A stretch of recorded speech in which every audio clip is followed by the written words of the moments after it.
it's quite unusual that there's a shift in style so early into the Two of a Kind series. Calling All Boys is only book number 9, but we're already getting a 3-part special, written as epistolary in the form of diaries. One diary from Mary Kate, one diary from Ashley, and then we alternate. These are my guilty pleasure, the Two of a Kind books. I grew up worshipping Mary Kate and Ashley. I still very much love them. And these books I like to read after I've been reading something quite intense because they just take me back to my childhood.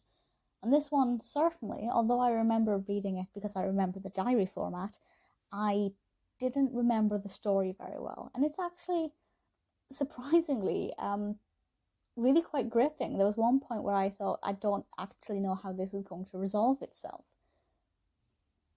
So it was released in 2000, it's written by Judy Katschke, and Mary Kate and Ashley, as Mary Kate and Ashley Burke, are going off to White Oak Academy, which is pretty interesting. It's a boarding school for girls, and they both write in their diaries about their experiences in their first week while they're there. Obviously, they have quite different experiences, but the main thing here is that they don't share a room anymore.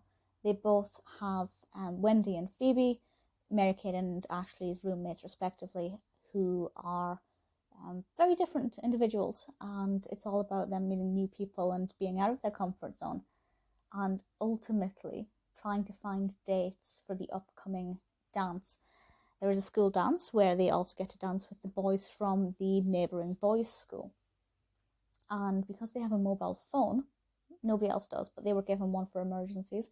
I'm not really sure why nobody else has one, because I feel like everybody would have one for emergencies, but even in 2000.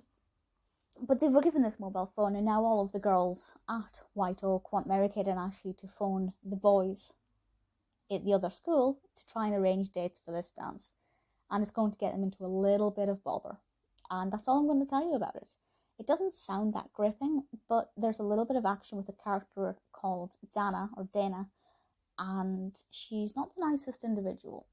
And she begins to stir things, and I honestly didn't know what was going to happen. I had some ideas, I had some guesses, but it's not as obvious as some of these books are. And I enjoyed it. I enjoyed the diary format, having it in first person, whereas the previous 8 books are obviously all written in third person. Having this in first person was a little different experience and heightens that immersive experience because the characters are called Mary Kate and Ashley. The reader is allowed to feel like they're reading about their actual lives rather than the fictional characters' lives. Then writing it in first person just steps it up even further. I will say there was a typing error in this book that confused me for a bit, well, for like half a second, but at the start of every chapter it says whether we're reading Ashley or Mary Kate's diary, and at one point it said Ashley, but it was definitely Mary Kate's diary, so look out for that. I really like this.